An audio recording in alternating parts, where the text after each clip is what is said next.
Um, how did we make the shift from police work into writing books? Well, I tell you, back in 1991, I was out of homicide for a couple of years at that point, and I was working in Northern District in uniform as a sergeant, and I just had this compelling desire to write what I had seen and what I had experienced.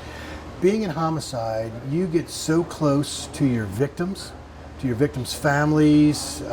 You get so caught up in solving a case. It's so much pressure on a homicide detective, which people really don't see. And I wanted to put that out there so people could see what's actually involved behind the scenes, not just TV, CSI, where you're seeing the investigative side of it, but the internal pressure that's laid on a homicide detective, the unit that's involved, the group effort, the teamwork that goes into solving a case is just tremendous, which people do not know.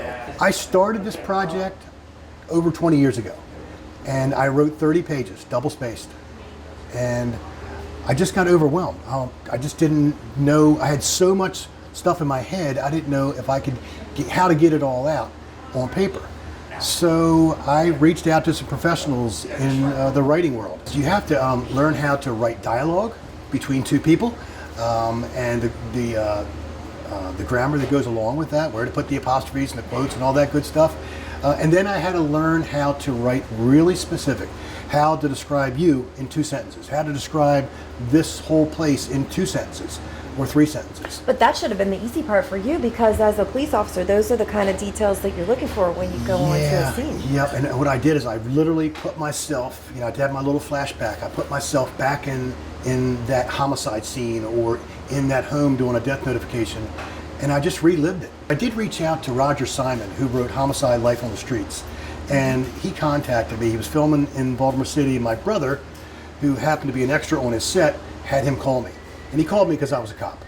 And I told him about my book. He loved the title, Silent Blue Tears, but he also declined to help me. He had other projects going on. And I said, look, I have one question for you. How many pages in the course of a day is a good day writing? And he said 6 to 8 pages double-spaced. That's a lot. And, it was soothing to me to know that was the pace that I was on, because it felt like it was taking me forever. So I just stuck with it. I started this 2018, and we just released it on Amazon 20 days ago. Nice. What sort of emotional scars or emotional trauma did this dredge up for you as you revisited some of these cases in your mind? Huge. Absolutely huge. Being in that unit, I can't speak for any other homicide detective, but I can see in my mind every dead body that I've ever seen. And I relive when I did that death notification, whether I was alone or with one of my partners. It is absolutely emotional scars that are there forever. There's no question about it. But like my partner, nicknamed Dredge, said, it's their pain, not ours. And I believe that, because they're the ones that have lost a mother, father, a sister, a brother, or a child, not me. How did the 2020 hindsight, looking back on some of these cases, factor into the way that the story went in your book? So it's funny you say that, Holly, because you have never read the book, but there's actually several scenes that talk about that very hindsight that you have.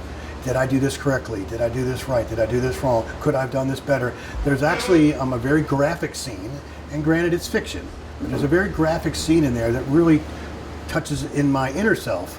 It brings out about how you doubt whether were you right or were you wrong, because when you do a death notification, you have one chance to say the right words one time, and it sticks with them, that person or persons, for their lifetime. Whether they block you out or black you out about that notification, or they remember it. If they remember it, you have to be right on to say the right words. Mm-hmm. Is there any particular case in the book that sticks out for you as one of the ones that just sort of you just think about all the time? I mean, obviously people say that there's cases that keep them up at nighttime, but is there one in the book that you're able to talk about? So the difference between this book and book 2, which has not been released yet, but has been written. This book has a lot of cases in it, and my hindsight is now, I wish I would have withheld some of those. because they could be books on their own by themselves. But there are several cases that they're all very meaningful to me. I mean, they're just, everyone's graphic, gruesome. They all just stick with me. So no, there's not really one particular case. It really depends. When I drive around here in Anne Arundel County, and I drive by a certain location, and it triggers me. Your memory. And I think, and I can see the body or bodies. But I've had readers tell me that they had some emotions, sorrowful emotions, towards the suspect, which seems really weird. But I understand once they've told me, how or why they felt that way. That's a compliment, because that means that you made the characters or the suspect relatable to that person in a way that they could identify with and feel in that empathy. Yeah, and that's what I've heard from everybody who has read the book. There's a lot of common themes here. They can't put it down. But they felt like, one guy actually said, I felt like I was on a ride along. He said, because you described it in such a way, I actually felt like I was with the detectives, in the office or in the car or at the homicide scene. So he called it a ride along, which I thought was a great analogy.